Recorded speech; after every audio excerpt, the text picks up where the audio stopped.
Hey there everyone. Recently I've had a few questions about how to pick a knife, a fixed blade knife or a survival knife, and I wanted to go through some of the ones I have and then talk about some of the characteristics. And this is going to be, in the $100 range. This is not going to be super detailed. This is kind of the basics of everything.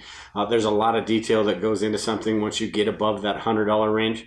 So this is going to be right in there and even lower. This one right here was 20 bucks. So but I want to go through these first, and then I'll go through the steel and the knife, the handles, and all of that stuff. But this one is basically this was a Christmas gift, and look this up, and it is a frost cutlery, and this is basically a $20 knife. It looks pretty menacing, kind of like the Rambo knife, right? It's got this compartment back there you can put fishing line or whatever in. It's just not, to me, it's way too long. This is made out of stainless steel, so I know it's not that durable. The main thing to me is you can see right here where the knife hooks onto the handle. This isn't even a partial tang. This is basically no tang at all.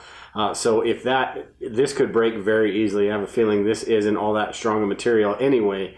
So this could break very easily and be, completely useless. I'd have to make a zombie weapon out of it, tie it to a stake or something like that. So this isn't the greatest knife in the world. The reason I have that is because I got it for Christmas from a kid, so I keep it.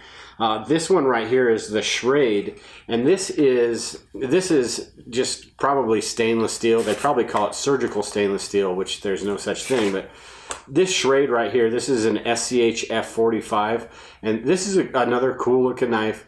A little bit big for anything that I would need it for. You can choke up on it. It doesn't have the edge right here to hold your thumb, but you can choke up on it and do some small tasks. A little bit big and a little bit top heavy to be doing anything intricate, but depending on what you're doing, I mean, it might be useful. We don't have any jungles out here or anything like that, but we do have a lot of brush. This is high carbon stainless steel, which is better than the 440 stainless steel, and we'll get into a little bit of that later, but not the best quality blade. But this one is about 50 bucks. So for 50 bucks, Schrade makes pretty good knives. And this also is a full tang. You can see it's full tang here. It's serrated up there to kind of help your thumb get a grip on it. And the handle it's rubberized, which I'm not a big fan of. But you can take the handle off, put some paracord on it. Again, make a zombie weapon out of this. Take the handle off and tie it to a staff or something, and you're good to go.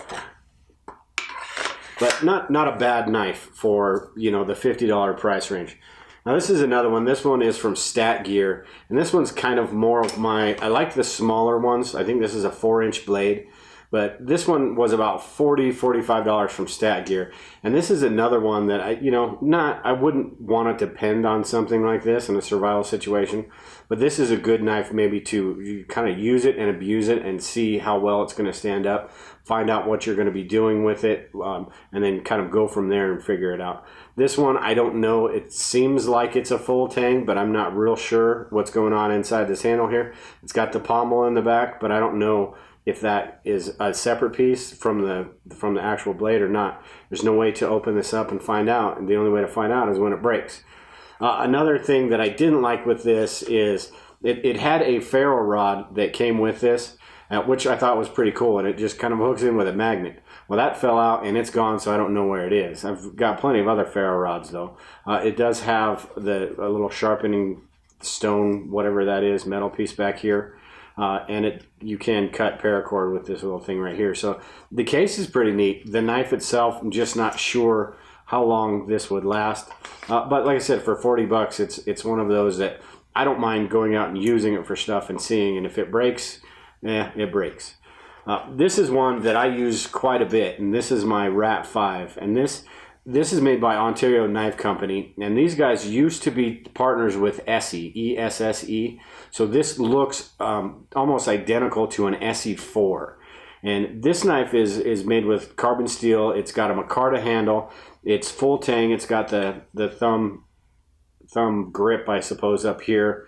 The choil, you can choke up on it, and you can do a lot of fine work with this. It's big enough where you can do some of the larger work, but it's not, the beast like that. This is one that I take with me camping and hiking and all of that stuff because it's compact. The case right here is decent. It's not the plastic case, but it does have a compartment here where I've got a mag bar in there and a little fishing kit, stuff like that. So, and it can be tied to your waist. But I really like this knife. This knife was about 80 bucks. You might be able to find them cheaper. I'm sure they're out there more expensive too. I wouldn't pay more than 80, 85 bucks for it. But something like this is one of my favorite knives. I like the micarta handle. There's G10, there's other handle materials as well. But I just don't like that rubberized. It kind of feels like it grips your hand, and I don't know. I like the micarta better. It just feels firmer. This knife is weighted great. I just really like this knife. You can get the Essie knives, which are great too. Some of the more expensive brands, but I would say if you're just starting out, go with one of the cheaper ones, and then work your way up and find out what you exactly need it for, and then you can get a better idea of what kind of knife to get. So let's go through some of the different things I look at with a knife. And some of the things that you might want to look at when you're deciding on picking a knife, and some of the things I think that are important. So when you're picking a knife, the first thing is, don't assume that because it says Gerber or Spyderco or SOG or anything like that, that it is a high quality knife because it's got that name on it. All of these companies make different styles, so they have different price points for different people. You can get the lower cost Gerber knives. You can probably get them at Walmart or stores like that for fairly cheap, and then you can get the real expensive ones. There is a difference between the low cost ones and the expensive ones. Also remember that bigger is not better. Like I kind of explained here, the smaller knives fit my needs better. So just because it's this big, huge blade, you don't need that in any sort of survival situation or bushcraft situation or whatever you might be doing. Sometimes you might need that kukri or machete or something like that. But sometimes, you know, you're feathering wood, you're making kindling, stuff like that requires smaller knives. So bigger is not necessarily better. The main difference in the cost of a knife is basically the steel quality and the handle material. The steel quality, I'm not going to get into a lot of detail about that because there's just so many different kinds. But I found this article right here that goes through basically all of the different kind of steels you might run across. And you can see it's got quite a few of them. And what you'll want to do is when you're researching a knife, find out that the website should tell you what kind of steel it's made from, and then kind of reference this website and see what the qualities of that steel are. That's going to be the big difference in the price point of a knife, is if it's stainless steel. Most cheaper knives are 440 stainless steel, which is harder to sharpen and it doesn't keep the edge as much as well as a carbon steel. But there's just so many different kinds, so you really have to do your research on that. Also, it's really important to make sure you have a full tang. And this is because, I kind of mentioned it earlier, but this is because a full tang, if your handle breaks, you've still got the knife. Whereas like on this one, if my handle were to break, I can't use this knife for anything. I can't use it safely anyway. For anything important.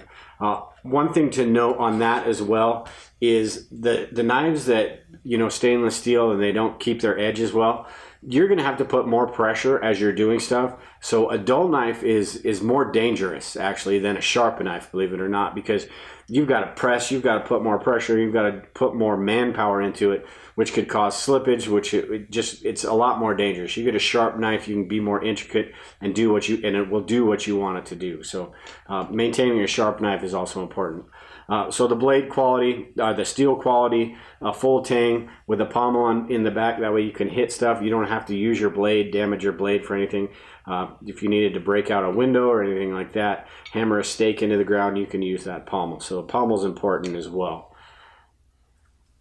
Now, the handle material is another thing that's kind of your preference. There are some really durable, micarta, G10 are really good materials. Not as huge of a deal, especially if you're just looking for an entry-level knife.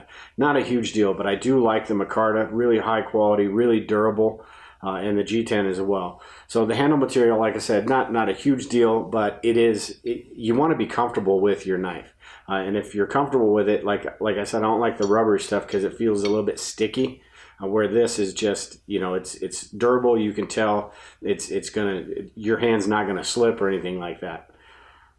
And another thing, one last thing before we get out of here is make a list. Like I said earlier, maybe get one of the cheaper knives. Heck, even this one, I don't know. Get one of the cheaper knives and use it. Use it and abuse it. And then make a list of the things that you're most likely to do with a knife before you go off and spend a lot of money on an Essie or a Spyderco or anything like that. Figure out what exactly what you're most likely going to need it for, and then you make that list, and you can figure out which qualities of the knife you want. There's a bunch of different types of knife edges. You've got the drop point, you've got the spear point, you've got double edges, you've got. That really just depends on the Tonto edge, which is kind of cut off right here. It really just depends on what you want and what you think would be useful. So that's basically it. If you have any questions, leave a comment below. I'll try to get you an answer. Like I said, this is not a, what is the best survival knife or anything like that. This is, if you're kind of just getting into this, or you're kind of confused with all the different handle styles, blade, the steel types, all of that different stuff, that's kind of just a reference. That way you can, when you're going to these websites and you see the blade, the quality and all that, you can kind of research those a little bit and figure out what you want. But yeah, if you have any questions, leave a comment below. Make sure you're subscribed to the channel, and we'll talk to everybody later.